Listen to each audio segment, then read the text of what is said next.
Hello everybody and welcome to the TRS Season 4 preview with me, CMPOfficial.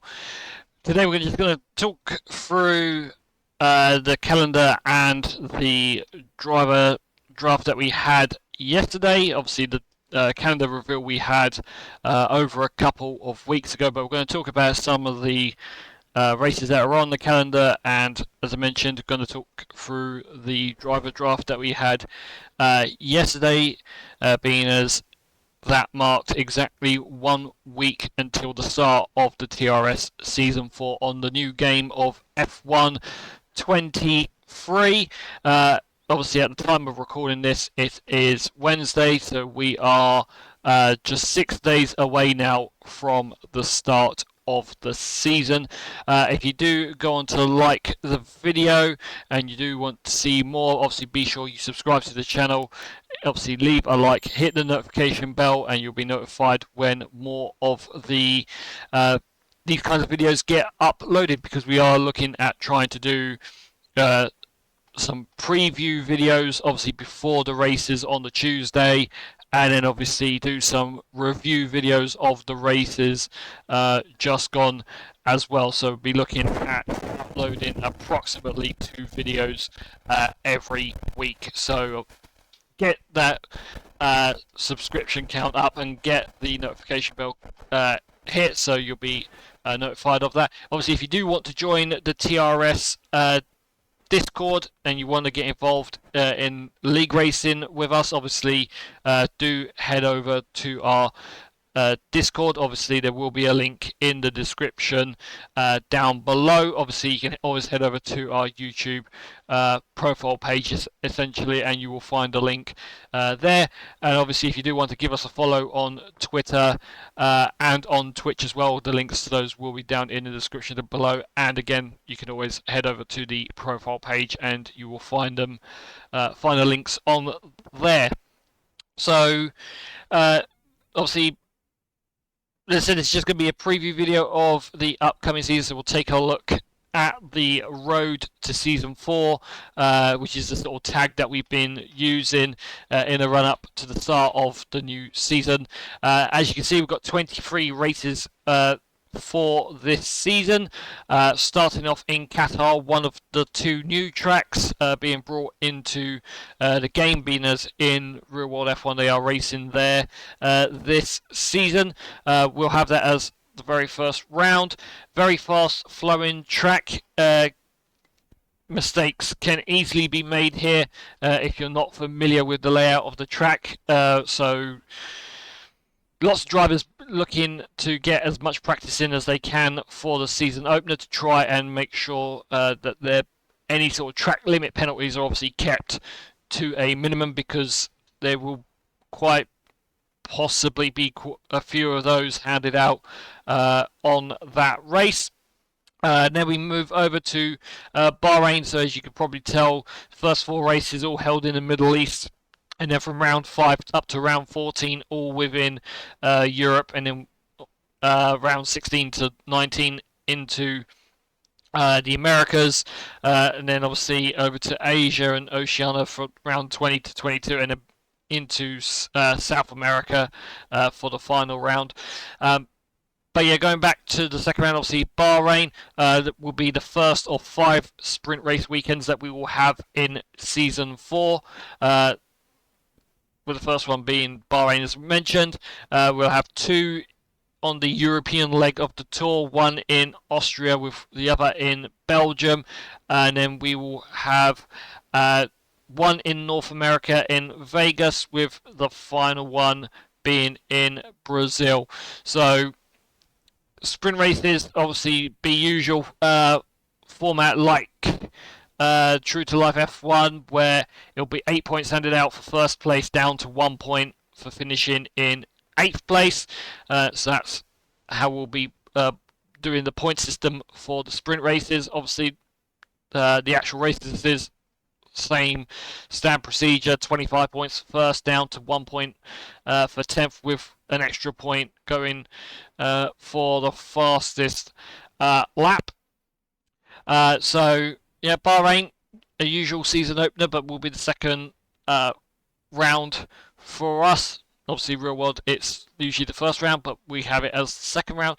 Abu Dhabi, round 3, whereas in real world F1, it's the final race, but we have it as the third race of the season. Saudi Arabia completing the Middle East leg of the calendar.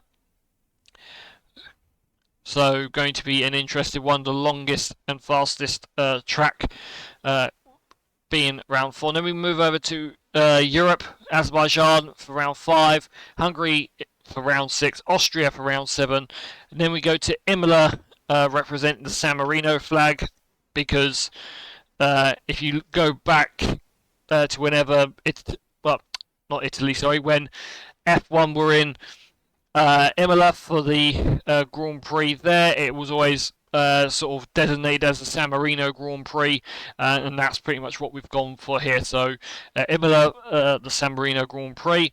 Then we go to Monza for the Italian Grand Prix, Monaco for round 10, Spain for the 11th round, Portugal for round 12, Belgium pretty much smack bang in the middle of the season with hosting the sprint race as well, so going to be an interesting one to see a sprint race and then a full race around Spa. And then we head to Silverstone, which will complete the European leg of the calendar for round 14. Then we go into North America for Canada for round 15, and then to Miami, the first of 3 US Grand Prix, then to Mexico, then to Austin, then Vegas.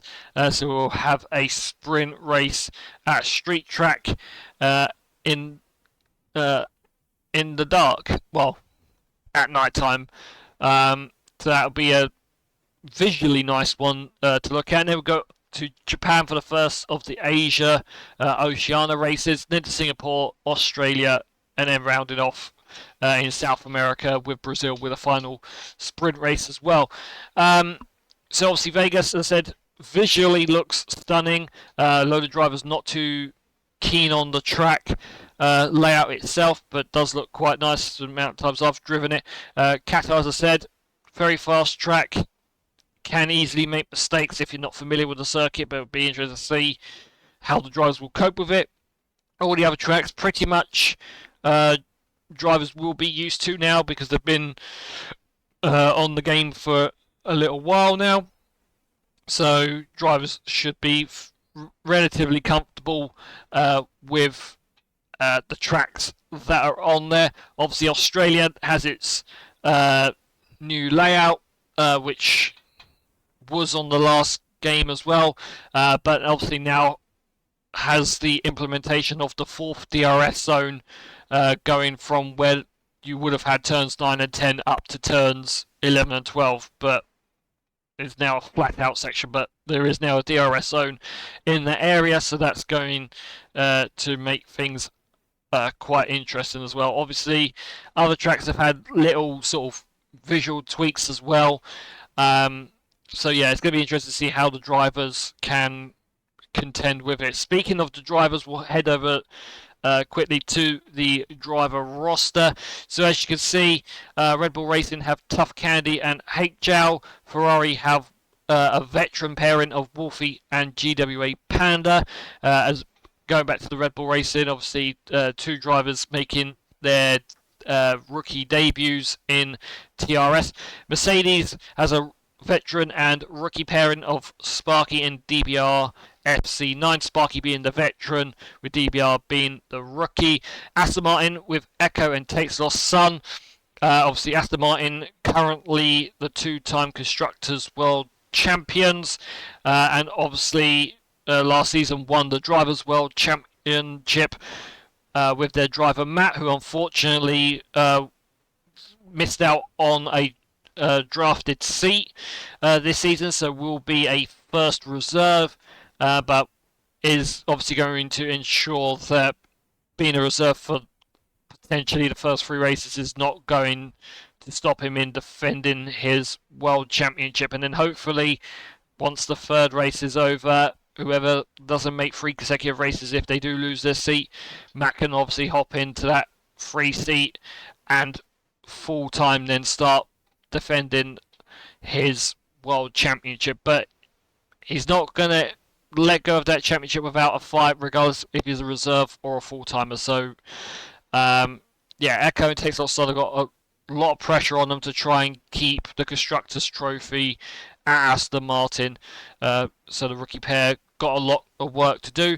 Alpine have Makapaka and Master of Venom, obviously two drivers making their rookie, having their rookie season in TRS as well. So going to be interesting to see what those two can do. MoneyGram Haas have a rookie and a veteran pairing. Tony Toksek, obviously runner-up to the Drivers' World Championship last season. Obviously moving to Haas from Ferrari, and it's the third constructor in a row that he's been to who is powered by a Ferrari power unit.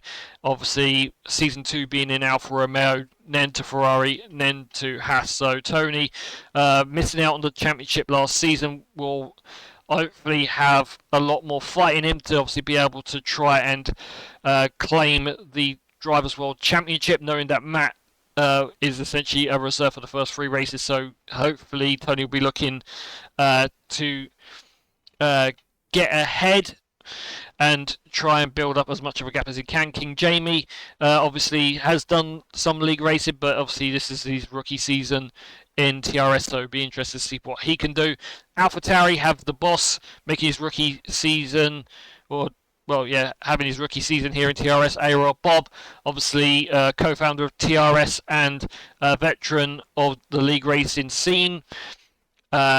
And obviously a veteran in TRS as well. So Bob looking to do what he can do. Obviously, finish in 3rd place in the drivers' championship last season. So definitely will be looking to try and take the challenge to Tony, and of course to Panda, who is also a contender for the Drivers' World Championship this season.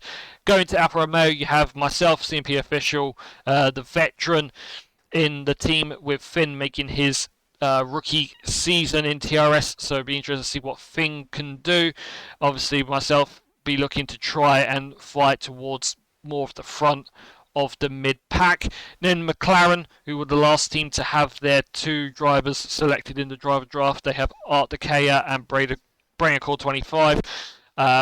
In their team, Braincore obviously being the veteran and the founder of TRS, with Arcticare making their TRS rookie season debut. And then at Williams, we have Kanye Halloumi 69, and Mac Messi, another 2 drivers looking to take the fight to the Drivers' World Championship. Kanye Halloumi having his rookie season in TRS with Messi, having raced last season and looking to try and take the fight to the fastest drivers at the top. So with my predictions for the Drivers' World Championship, I think it's potentially going to be a 2-way fight between Tony and Panda. In regards to those who are in full-time seats, I feel Bob may potentially challenge him, but it all depends if he can be consistent, as he is known for being Mr. Inconsistency, is ARL Bob. So we'll have to see what if he can turn that round, get rid of the inconsistency curse and become consistent and fight. Obviously Matt, obviously reigning champion, is going to be on the back foot being a reserve. However, if and when he does get the chance to get a full-time seat, he can definitely challenge the likes of Panda, Tony and Bob for the championship. I'm going to say that the most underrated driver of this season, the one that will probably sneak under the radar, will potentially be Echo. I think Echo is going to be a dark horse and probably one to look out for, but we'll see what happens when it comes to the season. Proper constructors champions, I'm going to potentially say that Ferrari could have this in the bag, having 2 drivers who can consistently finish in the points, and Ferrari the only team that have a veteran pairing of 2 drivers that are known for racing in league races. So I say known for racing in league races, but are known well, they have plenty of seasons under their belt, so I feel the experience for Ferrari will win them the constructors, but I will say a close second could potentially be Haas, but it's going to be a very tight one. Anyway, guys, that's going to wrap it up for this short preview. If you did like it, obviously do leave a comment down below. If there's anything you would like to see on these little preview shows, obviously, as I said, pop it in the comments and we'll look into trying to implement it. So we will try and have a review as well at the sort of after the races, and we'll have previews sort of before races as well. So we'll try and do 2 videos a week, but we'll see how things go. Anyway, guys, take care, and we'll see you all for the first race on the 4th of July in Qatar.